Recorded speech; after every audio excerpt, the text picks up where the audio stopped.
Class 10th के student ध्यान दें। कार्बनिक यौगिक में कल आपको क्लासिफिकेशन ऑफ ऑर्गेनिक कंपाउंड पढ़ाया गया और उसका PDF आपके पास भेजा गया। कार्बनिक यौगिक मुख्यतः दो तरह से होते हैं,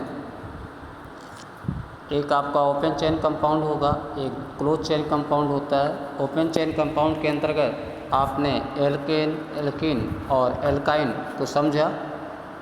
क्लोज चेन कंपाउंड के अंतर्गत कार्बनिक यौगिक दो तरह से होते हैं, एक होमोसाइक्लिक होते हैं और दूसरा हेटेरोसाइक्लिक। होमोसाइक्लिक का सेंस हो गया समचक्रीय और हेटेरोसाइक्लिक का मतलब हो गया विषम चक्रीय। समचक्रीय के अंतर्गत दो तरह से यौगिक आते हैं, एक आपका एरोमेटिक आता है और एक आपका एलिसाइक्लिक आता है।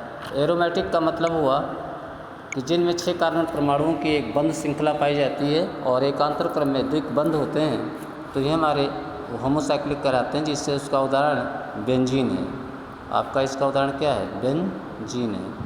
बेंजीन में 6 कार्बन परमाणुओं की एक श्रृंखला पाई जाती है और इनमें एकांतर क्रम में द्विक बंध होता है। इसको बेंजीन को ऐसे भी लिख सकते हैं या हम बेंजीन को C6H6 भी लिख सकते हैं और इसको हम इस तरह से भी बना सकते हैं। बेंजीन को ऐसे बना सकते हैं जिसमें पहले में डबल बॉन्ड, दूसरा छूट गया, तीसरे में डबल बॉन्ड और चौथा छोड़कर पांचवें में डबल बॉन्ड, यानी एकांतर क्रम में द्विक बंध लगे होते हैं।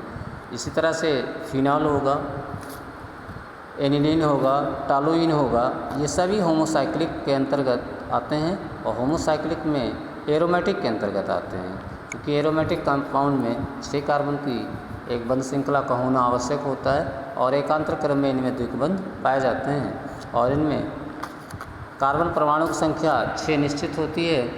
हाइड्रोजन परमाणु की संख्या रिप्लेस करके क्रियात्मक समूह चेंज हो जाते हैं। यह C6H5OH आ जाता है तो फिनॉल हो जाता है, C6H5NH2 होता है तो एनिलीन हो जाता है, C6H5CH3 होता है तो उसे हम टॉलुइन कहते हैं।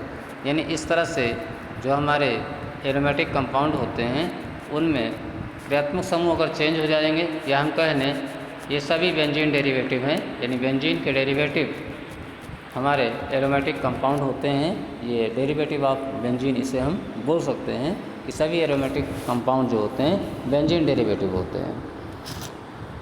एलिसाइक्लिक की बात करें, एलिसाइक्लिक में 6 कार्बन परमाणुओं का होना आवश्यक नहीं होता है। इनमें 3 कार्बन परमाणुओं की भी एक बंध श्रृंखला हो सकती है।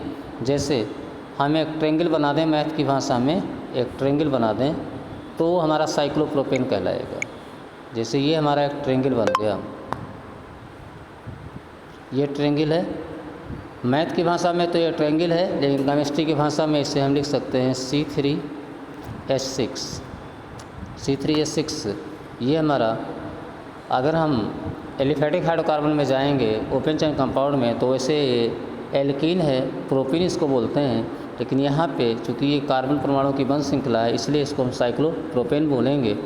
और इसको अगर हम दूसरी तरह से भी लिखने का प्रयास करें तो दूसरी तरह से अगर हम लिखेंगे साइक्लोप्रोपेन को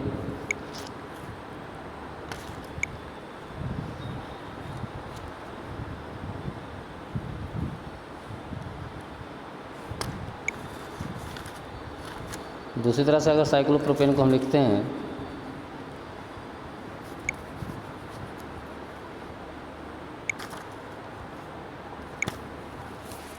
दूसरे सेंस से इसको लिखने का मतलब हो गया, साइक्लोप्रोपेन को हम ऐसा भी लिख सकते हैं। इसको मिटाने में थोड़ा असुविधा आ रही है।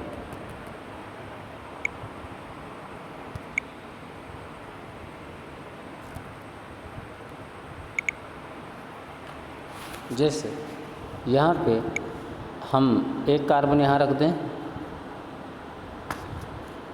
इसके बाद एक कार्बन यहाँ रख दें, इसके बाद एक कार्बन यहाँ रख दें और इसमें एकल बंध हो जाए सब कार्बनों में और इसके साथ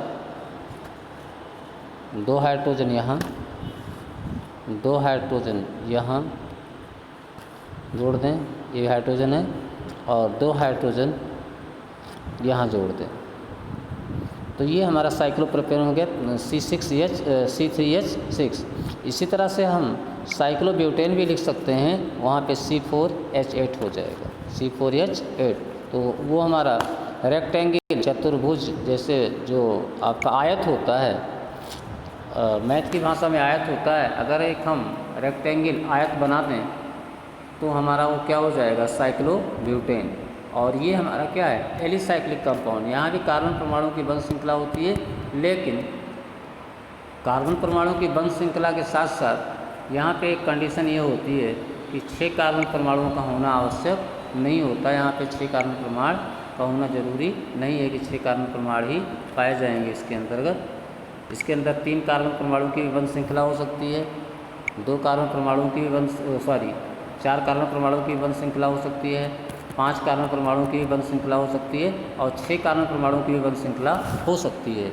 इसी तरह से जैसे हम मान लेते हैं, एक कार्बन हमने यहाँ रखा, एक कार्बन हमने यहाँ रखा, एक कार्बन यहाँ रखा, एक यहाँ रखा, 4 कार्बन हमारे हो गए।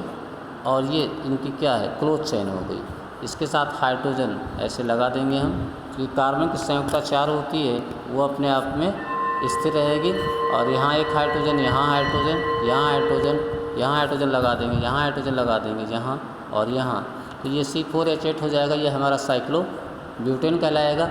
या इसको हम एक इस तरह भी लिख सकते हैं, ऐसे एक रेक्टेंगल बना दें, और अगर आपसे कहें ये क्या है, तो ये हमारा साइक्लोब्यूटेन कहलाएगा। तो इस तरह से आज की क्लास को यहीं क्लोज करते हैं। कल हम हेट्रोसाइक्लिक ऑर्गेनिक कंपाउंड और properties of some organic compound के बारे में पढ़ेंगे। धन्यवाद।